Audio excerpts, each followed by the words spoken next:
nice show. Lovely audience. Oh, yeah, it's lovely great people here tonight. You know, great feeling. Great vibe. this is a very exciting. It's almost got the excitement of a live show tonight. Oh, yeah, we got a live show coming up. When's the live show?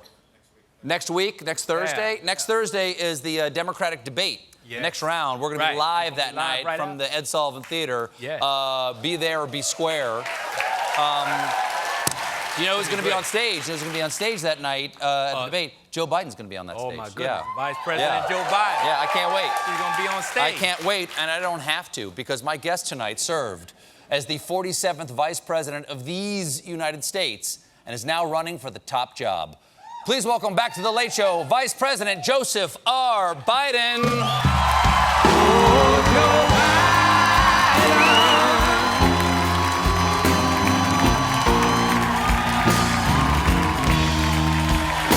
Where can I get a bear?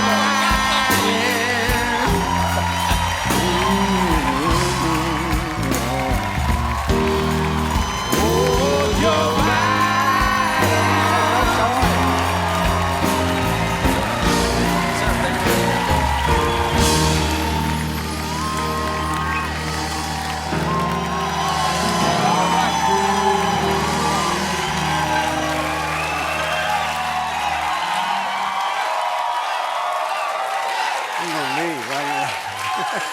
You want to leave while you're peeking? No.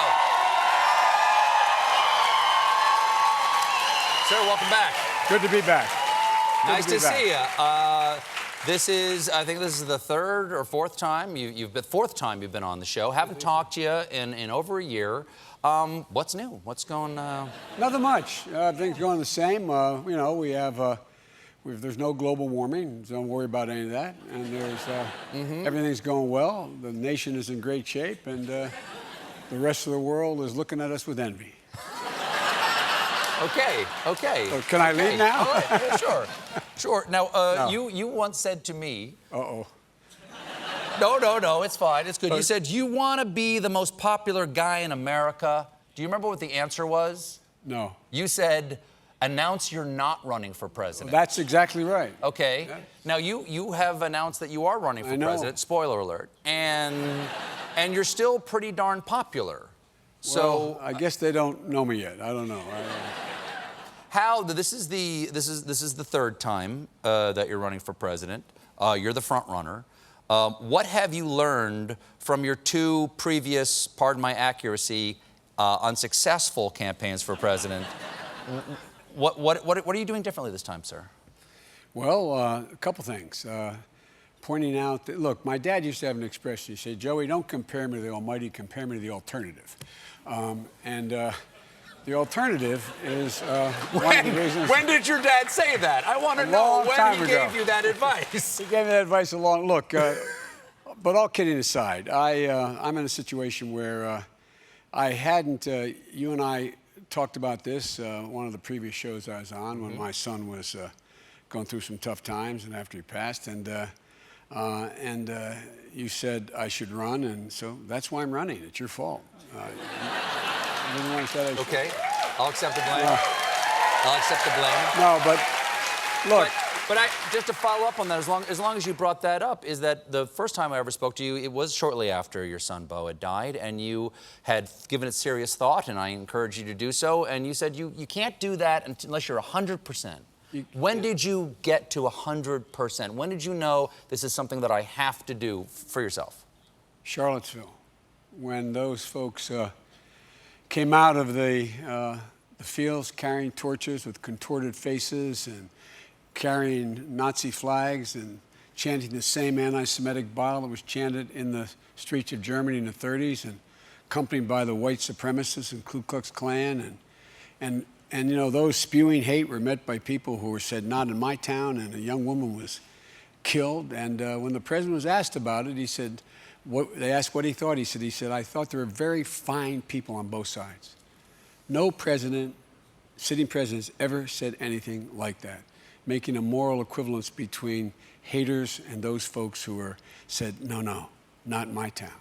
And I realized that things weren't going to change very much with this president. And I think that we have to, and I wrote a piece for the Atlantic magazine at the time saying we have to restore the soul of this country. And because I really do believe that we're at a place that we haven't been in a long, long time, and a president's taken us there. You know, and all you had to do was look at the people who gave him credit for what he said and did. You know, David Dukes, the former head of the Ku Klux Klan, said, and I'm paraphrasing, "This is why we elected him. This is why we elected him." And playing on the fears and the divisions in the country is that's not who we are as a country. And we have to restore the soul of this country. And I really mean it. And that's what I decided. A lot of people look to your candidacy and have said very specifically that if you were to be elected, the part of the appeal is to returning to a pre-Trump normalcy. Do we want a pre-Trump normalcy? No. Because the pre-Trump normalcy gave us Donald Trump. It's not like he's not the problem. No. But there were conditions, certain aspects of people's lives that led to wanting a Donald Trump. What would you change about America so that we don't get another Donald Trump? Well, first of all, America has changed drastically since we left office. The problems the next president is going to inherit are fundamentally different than just going back to a pre-Trump era. We're in trouble around the world. We've dissed our allies. We've embraced our enemies. We're in a position where we no longer lead by the power of our example at home. We're in a situation where people have been divided against each other based on race and religion and ethnicity and so on. And so I think it requires a whole different set of initiatives. And the thing that really bothers me the most, though, Stephen, is we are so well positioned, but for this administration, to lead the world in the 21st century. We have more available to us in this country. We have more opportunities. We have the largest economy. We have the greatest research universities in the world. We're in a situation where our workers are more productive than they are in other parts of the world. I mean, and here we are. We're walking around with our heads down like, woe is me. What are we going to do? Damn it. We got to remember, this is the United States of America. It's time to pick our heads up and move. And I think, if I may finish, I think what's happened is there has been a reckoning that everybody knows who Donald Trump is, even his supporters. They have no illusions about who he is. And we got to let people know who we are, that we choose science over fiction. We choose unity over division. We choose, hope over fear. I mean, we have to demonstrate what's possible now, and people are prepared to say, God, I didn't realize this was going to happen. This is what did happen. This is what we can change. And I think the public's ready for a real significant change where we take back who we are, remind people who we are, and begin to lead the world again. Well, is there...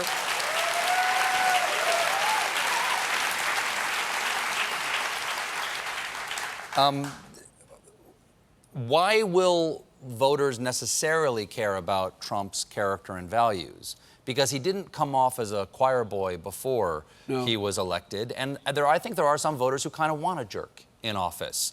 The same people who wanted Dick Cheney to walk on the dark side, like to overtly say that they're not going to play by the rules. Maybe... Well, look, we've always had this... John Meacham, who wrote the book The Soul of America, has become a good acquaintance and a friend. And we talk a lot about this. And, there's always been this struggle. American history has not been a fairy tale. We've been down this road before. We've been down this road before, for example, in the 20s. Meacham writes about it. 1925, 30,000 Ku Klux Klan people in full garb marched down Pennsylvania Avenue, and there were 30-some people in the House who were Ku Klux Klan members, a half a dozen in the Senate, et cetera. And what happened, though, is in order to deal with that percentage of the population that's always been on the dark side, is that the rest of the nation stood up. Not just Republican and Democratic presidents stood up, but you also had the news media standing up. You had community standing up, ordinary people, volunteer groups. They stand and said, not here. That's not who we are. And if you think about it, look, One of the things that Donald Trump did very well, and I did something like 80-some campaign events for Hillary. They did a study at the Kennedy School, at the Shorenstein School, about how many, not the Kennedy School, Harvard and the Shorenstein School. And they went back and said, okay, what percentage of the discussions covering Hillary related to issues? You know what it was? 4%. F-O-U-R. All the rest was he's comfortable down in the mud.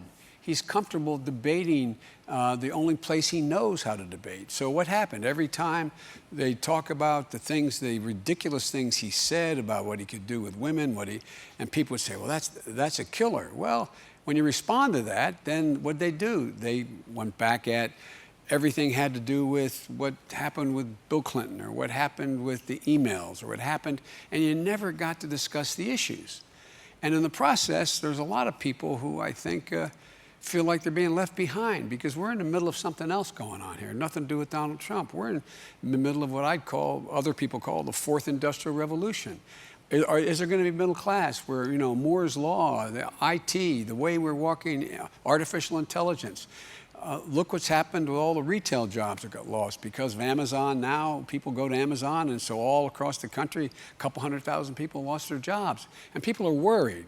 Truck drivers I talked to are saying, well, they're going to automate trucking. I know, and I'm not going to have a job. I'm 52 years old. I'm making $80,000 a year, busting my neck. And so, what's the answer to that? The answer is we've got to talk to them and tell them there's ways to do this. The way we can do this is, first of all, acknowledge. My dad also had an expression for real. He said, Joey, I don't expect the government to solve my problem, but I expect these to understand my problem. So you go out and you say, look, these changes we can mold like we've done every other major technological revolution going all the way back to the cotton gin and the Luddites back in England in the early 1800s. And what we have to do, though, is we have to let them know there's things for example, we have to have continuing education.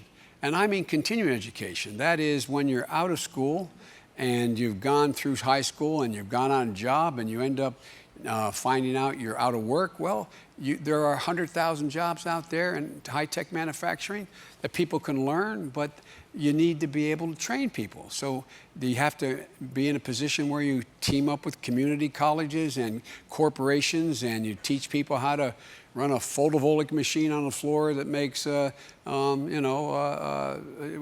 solar panels.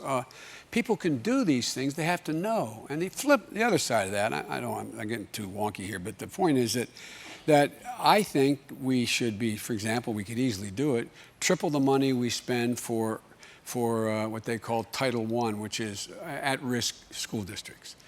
And make sure every single child, 4, 5, and 6 years old, 3, 4, and 5, is in pre-kindergarten.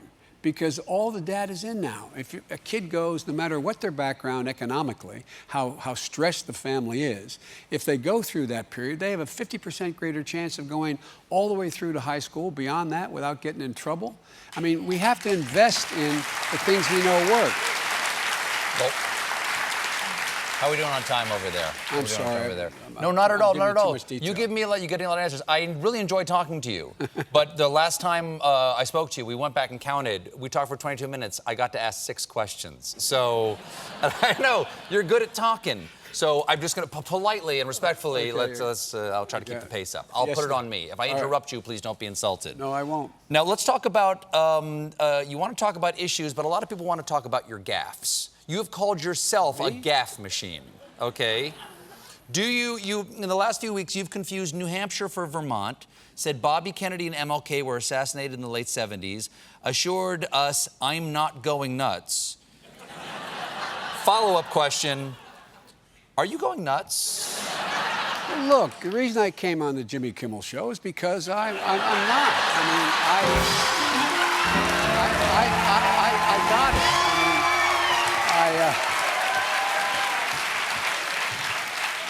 Hey, look. Okay, fine. No, I'm fine. Yeah, that's good. Yeah. Good. I mean, what the hell? That's going to make the rest of this easier. Is it fair or unfair to get after you because of your gaffes? Look, I think it's fair to go after a political figure for anything, okay? I mean, we stand up and that comes with the territory. But here's the deal.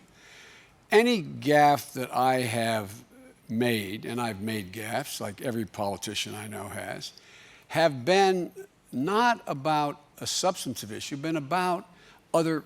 I'm trying to talk about what other people have done. Like, for example, they made a big deal of my saying that I pinned a medal on 2 people. Well, I did, but anyway, I pinned a medal on 2 people and the dates, et cetera. Well, they said that the branch of the military was wrong and the date was wrong and the act he was awarded for was wrong and the medal was wrong. And what position you held at the time was all of those were fact checks for you. And you said that details don't.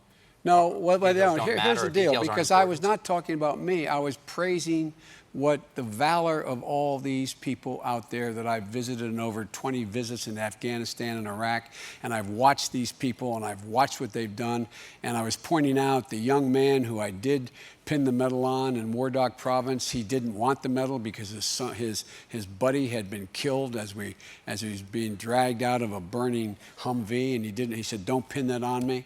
I know that the man who actually who said that, "Don't pin it on me," said that the important thing to him was that you empathized with him. You understood what his emotional state was at that moment, which is something that we sorely need right now. Well, so look, it's a different thing to say when you're talking about honoring the bravery or the sacrifice or what other people went through, and the essence of it is absolutely true. The fact that I said that I was vice president, well, in one case I was vice president-elect, the other case I was a senator. Okay. I'm not sure that's relevant, but I don't, I don't get wrong things like, there is, we should lock kids up in cages at the border. I mean, I don't, and so I think there's a difference whether you're talking about somebody else. Just to follow up here, you told NPR that the details are irrelevant. Those details are irrelevant when the point I was making is absolutely accurate. But some details are relevant. Well, but not. That's where the devil lives, is in the details. Well, the devil lives in the details if the details that you're talking about would affect the outcome of something that is about to happen or should happen. And the idea that, I made the case that these folks are heroes and we should treat them as that and we should be thankful to them. I don't think the detail of whether or not it was at a fob in the Upper Konar Valley, which one was, or not, is particularly relevant. Granted. Okay, I've been told we have to go to lightning round, if you don't mind, Okay. sir. Okay, here we go. Yes. Okay, we're in the competition for the Democratic nomination.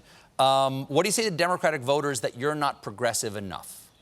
That incremental change is not what we need right now, and that Bernie Sanders or Elizabeth Warren, who are calling for broader systemic change, are what we need right now? Look at my record. Everything I've done is really significant, and I'd be happy to talk about the details. Medicare for all. We don't have. Are you in favor of Medicare for all? No, $30 trillion. I'm in favor of taking Obamacare, restoring it, adding a public option, making sure that everybody has access to it. Do you think the Republicans will play along with you for that? No, I don't. Because the Republicans will not do anything with you, you realize. No, but that's not true. But on this it is. And what's happened is where they disagree with you, you've got to go out and beat them, like we did in 2018 on the very issue of health care. Well, why would they be nicer to you than they were to Barack Obama? He was a nice guy. Well, by the way, no, he was a nice guy, but I got a lot of things done. Mm-hmm. The Recovery Act, which was almost $90 billion that kept us out of a depression. But not one Republican in Congress voted for it. Oh, no. I got 3 Republicans. Three senators, not senators. No one in the House of Representatives. But they're Republicans, and I got it passed. They changed their vote, and I got it passed. All right. It doesn't mean that that'll happen again. You have stressed your electability. After Trump was elected, does electability mean anything anymore? Well, and I mean that semi-seriously. Where are the standards? The standard is, look, I've been around a long time. The good and the bad news is all these people think they know me. They know a lot about me. They know the things that are real about me. They know the things that aren't real.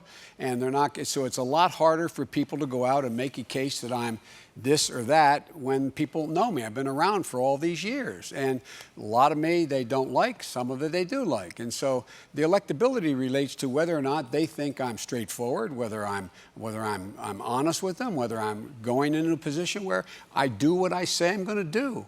I say what I'm going to do and I do it. And so that's all I can say. You said, and I know I'm getting the rap over here, but I'm going to blow a little bit. You said your campaign is not a continuation of Barack Obama's administration.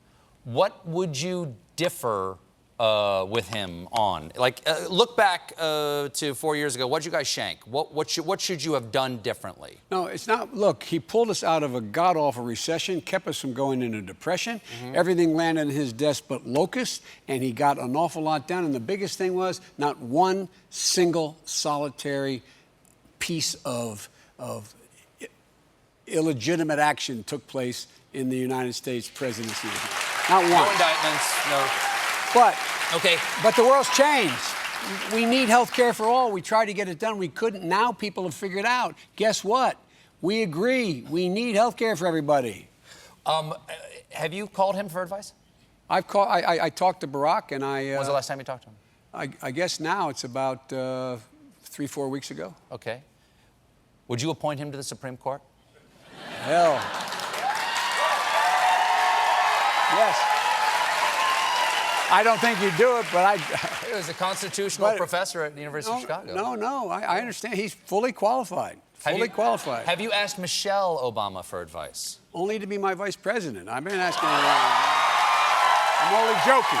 Michelle, I'm joking. How's a joke? She said famously, when they go low, we go high. You said, I'd like to take that guy behind the high school gym and beat the hell out of him. Well, let's put it in... Which one is it going to be, sir? Let's put it in context. I was asked, don't you wish you were debating Barack Obama? I mean, excuse me, not after the Obama administration. Don't you wish you were debating Trump now? And I said, if he said what he said about women in front of my sister in high school, I would take him behind the gym. And I shouldn't have even said that. All right. But it was about high school. Now... Sir, thank you so much for being here. I think we got to go, unfortunately. Will you please come back? I will. The debate we're covering live next Thursday. We're going to have a show afterwards. You're going to be on stage with Elizabeth Warren for the first time. Yes. Give me a preview. We're going to have the old Jack Johnsons out. What's going to go? It's going to be rough and tumble because it's going to be broad systematic change, and what people say is incrementalism. They're looking for a fight, There is no sir. incrementalism what I'm proposing. Really? What's the boldest thing you would change? The boldest thing I would change is the way we deal with climate change. I would invest right now $400 billion in what we're doing. I would change the way in which we invest. Look, think about this. If we took the money that were available to us and we invested it in health care in a way to find cures, I've forgotten more about the cancer fight than most people know. We could, in fact, be curing major pieces of cancer. We could be taking on Alzheimer's. There's so much we can do that is bold, very bold, that I'm the only one proposing. Well, sir, thank you so much for Good. being here. Thanks. See you next Thursday. Vice President Joe Biden, everybody. We got a performance by Pixies coming up. Please stick around.